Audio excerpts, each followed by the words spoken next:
आज माँ जी की बेवकूफ़ी की वजह से मेरे छोटे बेटे की जान पर बन आई थी। सच में ये गांव के लोग भी ना बड़े ही अनपढ़ गंवार होते हैं, जिन्हें इतनी सी भी जानकारी नहीं होती किसी भी चीज की।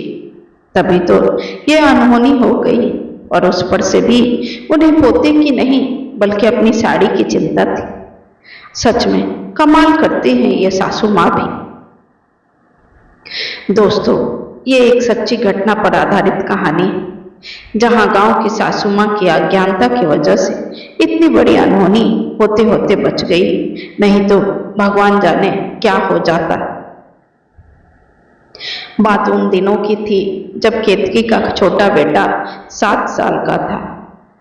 स्कूल की छुट्टियों के दौरान वे लोग अक्सर आसपास के जगहों पर घूमने निकल जाया करते थे, और उस समय उसके सास ससुर भी गांव से आए हुए थे। ऐसे भी जब भी केतकी के सास ससुर उसके यहाँ आते थे तो कहीं न कहीं घूमने का प्लान बन ही जाता था। इस बार भी केतकी का पति वीरेन भीमा शंकर घूमने का प्लान बना लिया। प्लान के मुताबिक सभी लोग सुबह जल्दी उठकर अपनी गाड़ी से निकल गए। हंसते मुस्कुराते केतकी अपने सास ससुर और अपने दोनों बेटों के साथ जा रही थी, पर खाली पेट होने के कारण आधे रास्ते पहुंचने के बाद केतकी की तबीयत कुछ ठीक नहीं लग रही थी, क्योंकि रास्ता बहुत ज्यादा ऊबड़ खाबड़ था। इसलिए वो आंख बंद कर सोने लगी। कुछ ही देर में उसकी आंख लग गई, क्योंकि सुबह से ही वो उठी थी, इसलिए उसे नींद आ गया। अभी कुछ ही देर हुआ होगा कि उसके छोटे बेटे का भी तबीयत खराब होने लगा, क्योंकि उसे भी अक्सर सफर के दौरान उल्टी होने लगता था और मन मिचलाने लगता था, खासकर जब गाड़ी में एसी ऑन रहता था तब।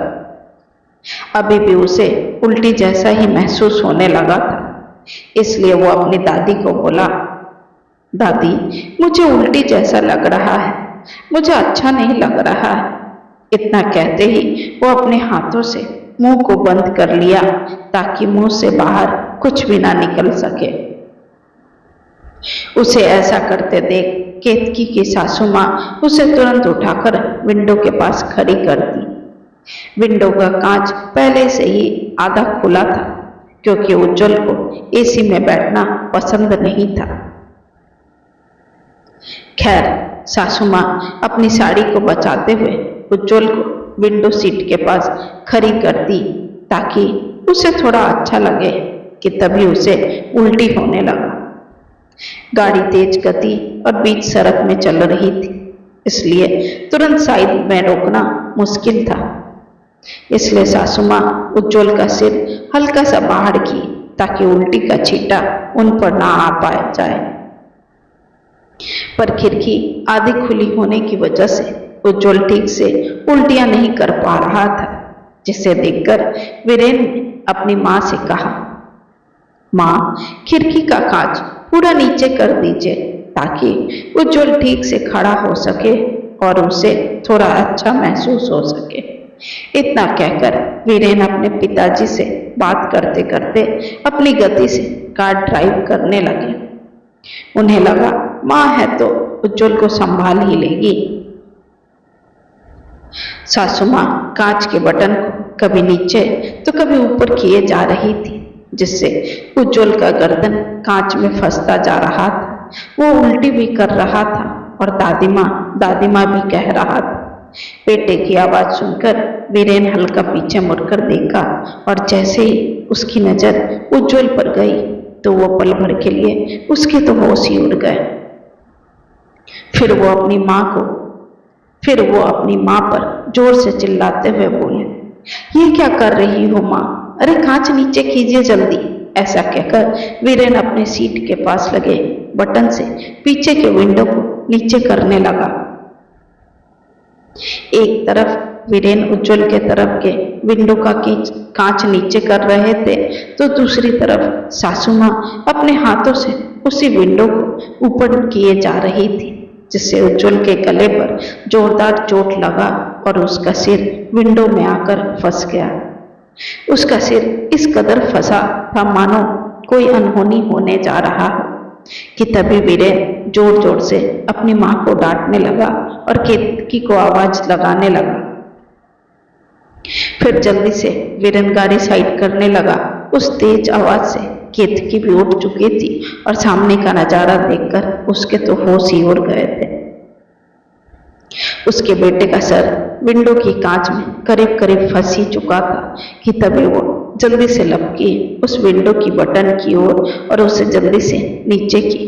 तब तक वीरेन भी गाड़ी साइड में रोककर उज्ज्वल के पास आ गए और उज्ज्वल को देखने लगे।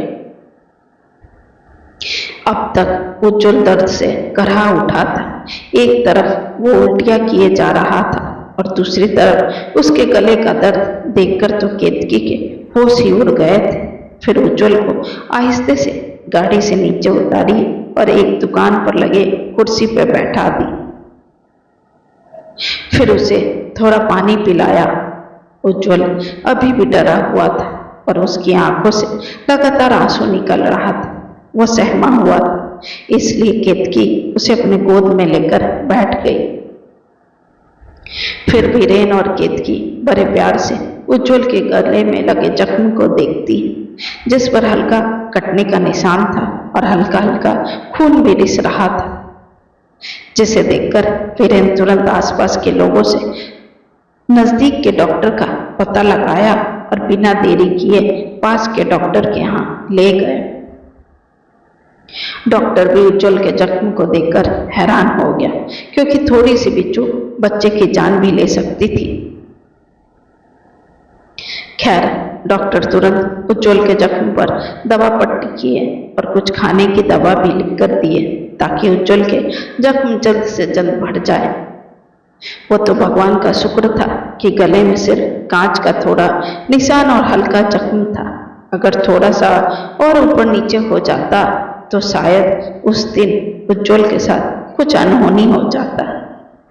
खैर, डॉक्टर के पास से निकलने के बाद वीरेन अपनी माँ को डांटने लगे। अरे माँ, आप भी ना पता नहीं क्या कर रही थी। मैं नीचे करने बोल रहा था और आप कांच को ऊपर किए जा रही थी। आपको दिख नहीं रहा था कि कांच नीचे के बजाय ऊपर जा रहा है? अगर कुछ हो जाता पोते को तो? हद करती हैं आप भी, थोड़ा तो दिमाग लगाए होते। अरे उज्ज्वल अभी मात्र 7 साल का है और इस उम्र में शरीर के अंग बहुत कम कोमल होते हैं। अगर आपने और थोड़ा ऊपर किया होता तो आज भगवान जाने मेरे बेटे के साथ क्या अनर्थ हो जाता। और मैं आपको बोल भी रहा था कि कांच नीचे कीजिए, पर आपको कुछ समझ नहीं आता है। थोड़ी तो जानकारी रखा कीजिए गाड़ी में बैठने से पहले। हद करती हैं आप भी माँ। पता नहीं आज आपकी बेवकूफी की वजह से क्या झेलना पड़ जाता मुझे। उज्ज्वल को गोद में उठाए हुए वीरेन अपनी माँ को नाराजगी भरे लहजे में बोले जा रहा था। वीरेन की बात सुनकर सासू माँ अपनी सफाई देने लगी। अरे बेटा, हमें कुछ समझ नहीं आया कि कैसे होता है, और बाबू उल्टी भी तो करने लगा था, इसलिए हड़बड़ाहट में गलती हो गई। हमें लगा अगर मेरे ऊपर उल्टी कर देगा तो मेरा साड़ी खराब हो जाएगा, फिर मंदिर कैसे जाएंगे। बस इसलिए हमारा ध्यान साड़ी को बचाने में चला गया था, और हमको क्या मालूम ये ऑटोमेटिक गाड़ी का बटन कैसे ऊपर नीचे होता है। अब इसमें गलती हमारी थोड़ी ना है। अपने ऊपर लगे दोष से परला झाड़ते हुए सासू माँ कह ही रही थी कि तब तक वीरेन की बात सुनकर ससुर जी भी सासू माँ को सुनाने लगे। अरे बुद्धू औरत, गाड़ी में बैठने से पहले कुछ सीख लिया करो। आज तुम्हारी गलती की वजह से पोते को तकलीफ हो गई ना, इसलिए कहता हूँ कि अनपढ़ मूर्ख देहाती औरत से कभी शादी नहीं करना चाहिए। आता जाता कुछ नहीं और चरपहिया पर बैठेगी। ऐसा कहकर ससुर जी सासू माँ का मजाक बनाने लगे। बेटे और पति के ऐसा कहने पर सासू माँ थोड़ी झेप गई और उनकी आंख डबडबा जाती है, जिसे देखकर केत की स्थिति को संभालते हुए कहती है, अब इसमें माँ जी की थोड़ी ना गलती थी, ये तो किसी के साथ भी हो सकता है। लोग अक्सर हड़बड़ाहट में ऐसी गलती कर जाते हैं और किसी नए चीज के बारे में किसी को थोड़ी ना पता होता है कि वो कैसे काम करता है। बस माँ जी के साथ भी वही हुआ। अब जरूरी तो नहीं कि हर टेक्नोलॉजी की जानकारी हर किसी को हो, उसे तो किसी को भी सीखना ही पड़ता है ना। हाँ, तो मैं माँ को बोल ही रहा था ना कि नीचे की तरफ बटन दबाने पर माँ को समझ ही नहीं आ रहा था, और इससे पहले भी मैं कई बार माँ को बता चुका हूँ, पर माँ को कुछ समझ ही नहीं आता है। वीरेन केतकी की बात सुनकर बोला, पर केतकी ये बोलकर सबको शांत कर देती है कि अब जो हो गया सो हो गया, पर अपना बच्चा तो सुरक्षित है, इसलिए भोले बाबा का नाम लीजिए और आगे चलिए। ऐसा कहकर सभी लोग आगे बढ़ गए, पर आज भी केतकी को वो हादसा याद आता है तो मन सिहर जाता है, और उज्जवल तो आज भी उस घटना को याद करके अपनी गर्दन को छूते हुए कहता है, हाय रे मेरी गर्दन, कितना दुख झेला होगा बेचारे ने। प्रिय पाठकों, ये एक सच्ची घटना पर आधारित कहानी है जो जाने अनजाने में घट गई। ऐसा कई बार देखा और सुना गया है कि हमारी छोटी सी हड़बड़ी किसी की जान पर आफत बन सकती है, इसलिए समझदारी और ठंडे दिमाग से काम लेना चाहिए।